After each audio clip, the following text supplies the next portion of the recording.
Hey, what's up? I wanted to do a quick video, hopefully, of the naming conventions or reference numbers and their significance for the various, basically three current Serica models. They're the 5512 and the 5303 and the new 8315. And I don't have the Field Watch, which is the first one that Serica produced.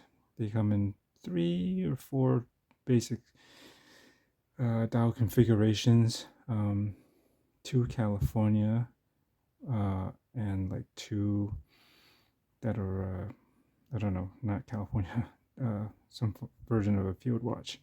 There's a Commando, and there's a WMB or MD.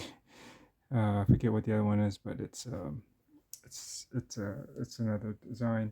So let's talk about that one first. I don't have it, but I'll put up a picture right about here in between these two, and we'll talk about it. So it's the 4512. It's a Field Watch, and it's based off of like World War II style dirty dozen watches. Usually, as I understand it, Serica names the reference numbers 4 digits, and the first 2 are a significant year, and the last 2 is other significant number. So in the case of the 4512, it revolves around, because the design revolves around these dirty dozen Field Watches. It's a little bit different, but you get the basic kind of design similarities.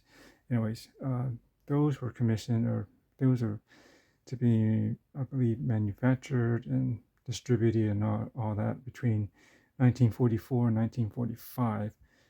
I guess they chose the latter number, a year, 1945, so that's the 45 part. And the 12 is for the dirty dozen. So that's where you get those 4512. Pretty straightforward. Okay, next. And this might be not new information, but I don't think anyone's ever put a video quickly together to just kind of help explain this, if it matters, but it might for some of you that are interested. And we'll get to the new one in a moment. This one is, let's write this down a little bit.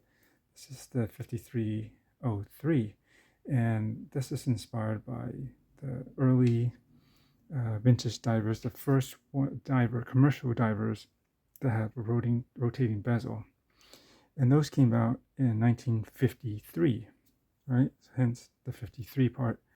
And then the 03, I believe, is in reference to basically when those came out back then. There were 3 main ones, right? Blancpain, Zodiac, and Rolex. And so those are the 3 that initially came out. That was back in 1953. There was the first rotating bezel dive watches that were commercially available to buy.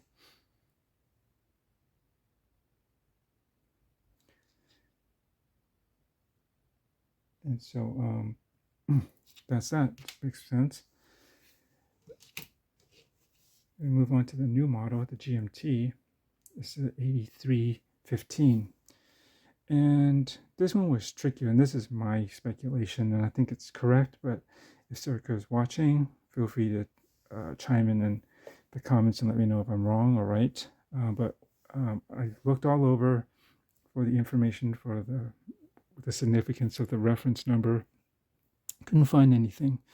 Watched as many videos as I could. I don't think anybody mentioned it at all in there. Unlike some 1 or 2 videos in the past for this and maybe the Field Watches, I do recall them explaining, where those numbers came from for the reference numbers. So, but I couldn't find it.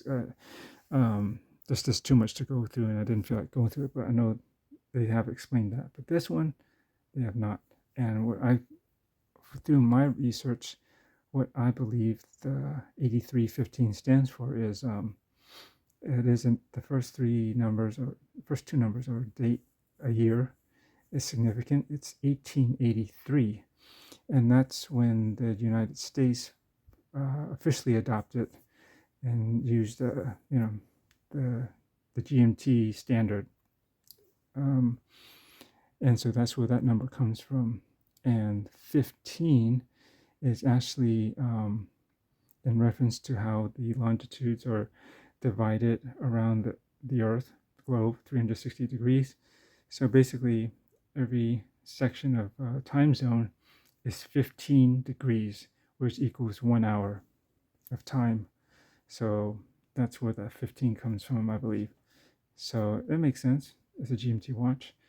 Again, 1883. That's the only year I could find that is of significance regarding GMT watches, or GMT in general. Not necessarily for watches, I think. But yeah, and it's when the United States officially joined and or adopted or started using that standard that the rest of the world was using, or most of it, a lot of it. I don't know why they would focus necessarily on the United States versus maybe somewhere else, but that's that would seem to make sense to me. And I think I was doing my research, and the reason, well, prior to that, the United States had a lot of different time zones, like I think over 200 or something. So there's no standardizations across at least the United States, it sounds like. So they decided to go ahead with that GMT system of the way you divide the, parts of the world, or at least in their country, into time zones to kind of standardize, sections of the time to make it easier to keep track of, time across the entire nation.